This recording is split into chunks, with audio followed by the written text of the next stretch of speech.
So how do we do this? How do we find out where we fit?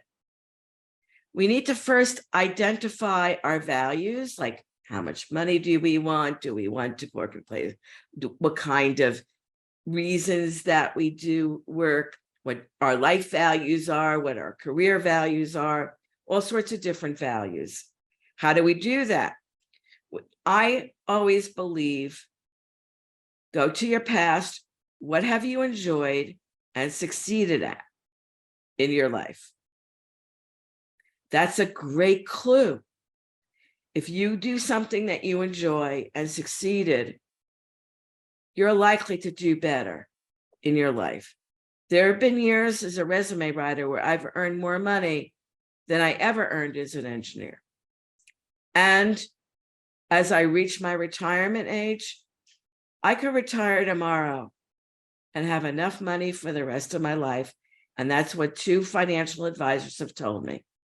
So you don't have to, and when I would go and be that engineer, I go home and pound my pillow.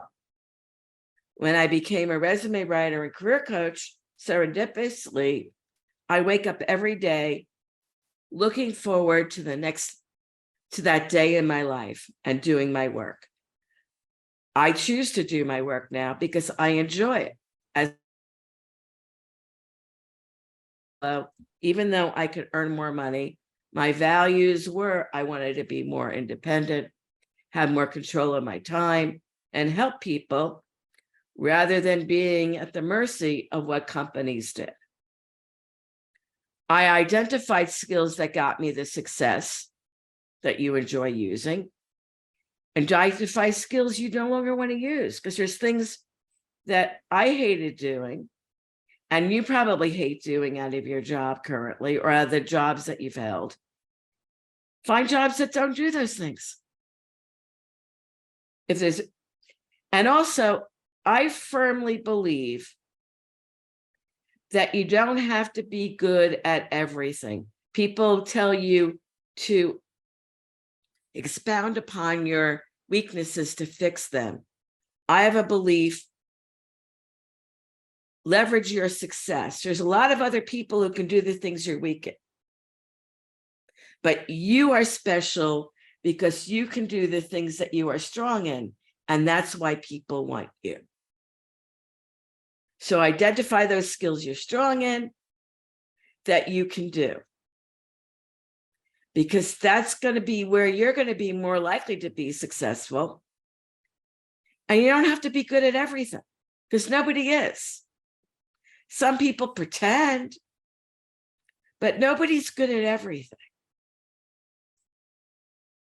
I mean, I've written resumes for people who've won Olympic gold medals, and moved up in companies to various levels and enjoyed their work. Professional football players. I've written for people who've done tremendous work in science. But that person who was a scientist who had a huge breakthrough that everybody knew about versus the football player couldn't do the science and the scientist couldn't do the football, but both succeeded very much in their careers and were able to translate that experience into new careers that they've been successful in.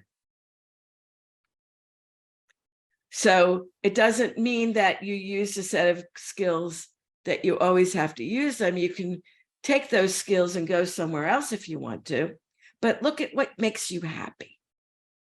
And then prioritize your value life, which could be your family, money, where you live, versus the career, which could be engineering, a writer, human resources, whatever you want to do, and figure out how to merge those folks' areas to select a job and your career.